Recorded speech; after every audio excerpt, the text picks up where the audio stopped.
Welcome everyone, today we'll have an amazing Necromancer guide for Season 5 for Diablo 4. Now looking behind me, this is a Bone Spirit Necromancer that deals hefty amount of damage. I've seen 5 billion critical hits with Overpower, and this build actually packs a massive damage. So firstly, let's have a look at the demonstrations with the tier 8 with a Horde, and you can see everything is getting one-shotted with tier 8. Well, this is to be expected. But this build is actually super survivable, super durable, and has some of the strongest damage I've seen in the particular season. Now one of the best ways to demonstrate the power of this build is against a tier 8 boss. So here you can see the tier 8 hot boss, they are getting pretty much 5 or 6 shotted. And this is not all, this build has incredible amount of AoE damage, and also the damage is crazy. Did you see the 2 bosses? They're gone, and there is only 1 boss left. So within about 10 to 20 seconds, this build just destroyed all the tier 8 bosses in the game. And over here you can see some demonstrations with Uber boss with Tyrael level 200. And pretty much 3 shots from this build, Tyrael's gone.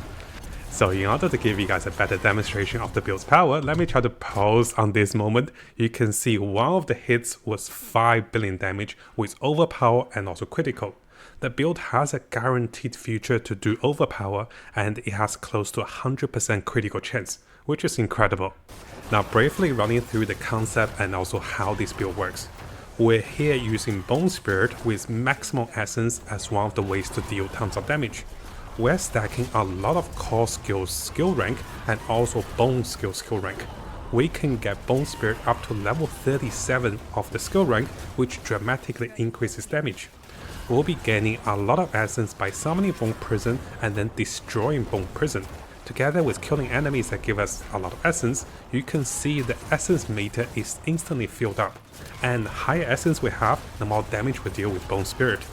Together with abilities to guarantee Overpower using a unique amulet, this allows us to have tons of maximum essence in return dealing tremendous damage while casting the Bone Spirit inside of the Bone Prison. And on the second part guys, I'll go through the skill rotations and also tips for you to do the highest damage using this Necromancer. Now before we jump over to the builder's guide, I would like to say a big thank you and also credits to KingPig for sharing and also for teaching this build. We'll be coming back to some of his notes over here, which he'll explain things in more details, which will help you to understand and also have the best result in the build. So coming over to the builder's guide.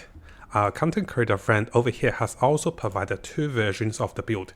If you want, I'll have the link available for this particular video, which he demonstrated using one-hand weapon and then using a 2-hand weapon for a variety of boss slaying and also speed clearing through a lot of AoE monsters.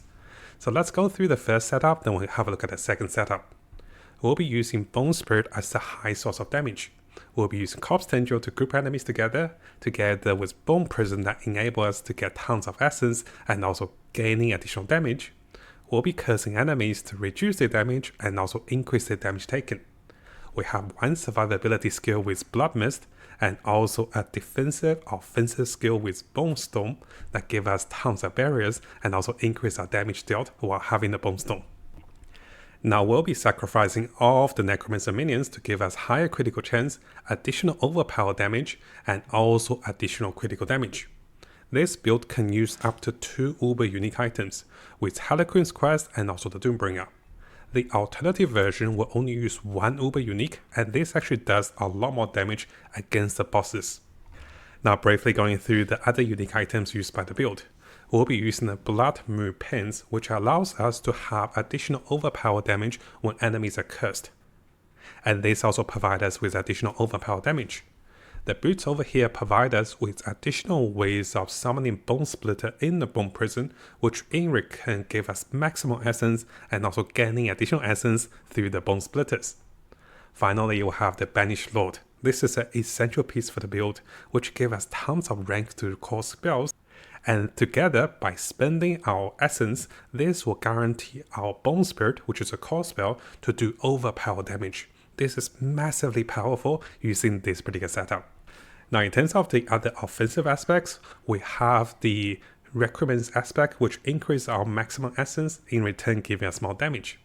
We have the Ossify Essence key passive aspect, which increases our damage for having high essence. And finally, we have the Imprisoned Spirit aspect, which allows us to explode Bone Spirit inside of the Bone Prison, dealing additional damage. And this is very, very powerful using the particular setup with the Bone Prisons. Now over here, we'll also be gaining additional sacrifice bonus on the gloves up to 50%. In terms of the defensive aspects, we'll be using the aspect of Shielding Storm. So when casting Bone Storm, you'll be getting additional barriers. And because we're actually stacking a lot of maximum life for this build, you become unkillable while having the Bone Storm. Now the stats of the gears are available over here for you guys to have a look.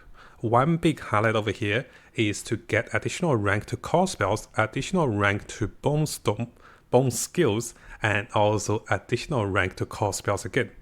So what I want to highlight is, if you come over to the Bone Spirit, this particular spell has Bone and also Core and also Macabre. So this ability can gain ranks from all three categories.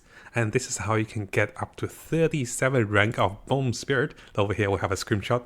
37 rank to Bone Spirit using this particular setup. And this allows you to do a lot of damage coming from all the gears you have. Now in terms of the gems, we're going with increased overpower damage on the weapon, increased maximum life on the chest and also defensive pieces, and also increasing maximum resistance for all the accessories. Now briefly going through the difference between the two varieties of the setup. For the first setup, we're using the Doom Bring Up together with one Catalyst, and this allows us to enjoy the damage reduction and also maximum life for more survivability and also for the quicker clears. Now for the second setup against the boss, we're actually using a two-headed weapon, and this will lose a bit of maximum life, but this allows us to deal the highest damage using the Bone Spirit with double effect.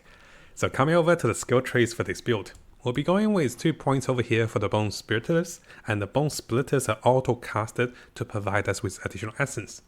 We'll be going with increased maximum essence and also increased core skill damage. Now notice here we don't have any core spells, but here when you come to the Bone Spirit, this is also a core spell. Very important to notice this. Now as we keep going, we'll be summoning additional corpses and having the defensive mechanics coming from the Blood Mist. Blood Mist will also live behind corpses, and this will provide us with more corpses by gaining passive bonus from the Paragon board. We'll be going with Bone Prison, and Bone Prison allow us to gain additional essence. We'll also be going with additional passives over here to increase damage against cursed enemies and also close enemies.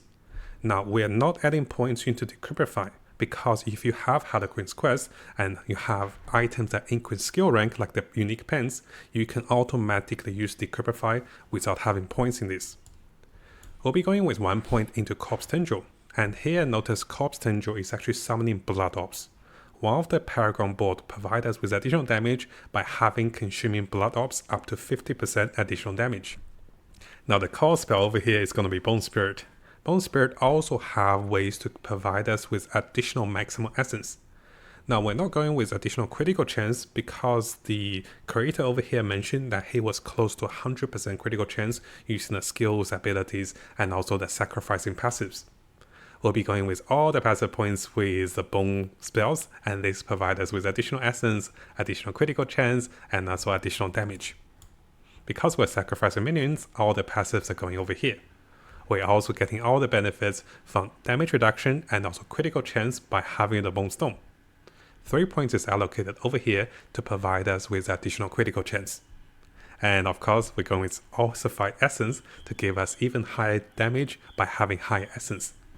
Now briefly going through the Paragon board over here, we'll be going with the Gravekeeper to give us additional damage while having corpses nearby us. We have the Essence passive that gives us higher critical damage and also additional critical damage against enemies that is not healthy, so under 80% HP. We have the Exploit Glyph to give us tons of more damage against multiple enemies, and here we'll be using Amplified Glyph against cursed enemies.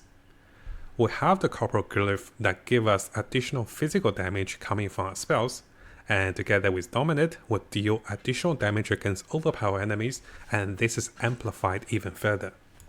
Now some of the notable legendary nodes over here will provide us with additional damage reduction, additional damage bonus while having corpses.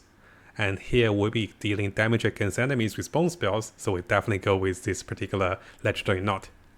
And over here we have additional amplified multiplier of additional overpower damage. Finally, we'll be gaining additional damage while having the Blood Orbs, up to 50% multiplier. Now coming back to the demonstration video over here for this particular build, we'll be going in with the skill rotations and also the key concept. So right away you can see, our friend here, Necromancer friend, is constantly summoning Bone Prison. There are two reasons behind this. One is that you deal additional damage while having the Bone Prison and then casting the Bone Spirit. Another way is because the Bone Prison will automatically shoot Bone Splitters that gains you additional essence. And finally, as you resummon the Bone Prison before that expires, you're technically destroying 10 Bone Prisons that in return gives you additional essence for killing those yourself. So you're gaining tons of essence just by summoning Bone Prisons and then rotating with your Bone Spirit. During this time, you want to be cursing enemies and casting Corpse Tendril. And most of the time you don't have to because you trap enemies inside. And if you find yourself dying, you can cast the Blood Mist. But because we're building a lot of maximum life, you don't really have to cast Blood Mist that much because enemies will die in one shot. Now in terms of the boss fight, it is very similar concept. You trap the boss inside of the Bone Prison and then you explode them for massive amount of damage. It is recommended to try the two-handed boss slaying concept against the boss instead of using the one-hand Doombringer, because you'll be doing more damage and you get to see some very satisfying numbers like 4 billion, 5 billion in each of the hits. Now before we finish the video, again, very grateful for KingPeak for sharing this one, and I am a big fan of Necromancer. A little unfortunate this is not a Necromancer Summoners build, but if you do want, definitely come over to this video as it provides additional insights and also tips for this particular build. And the ability to resummon Bone Spirit to count at additional kills and also gaining essence was provided over here in the comments. So definitely recommend to follow him for the latest update for the Necromancer for Season 5.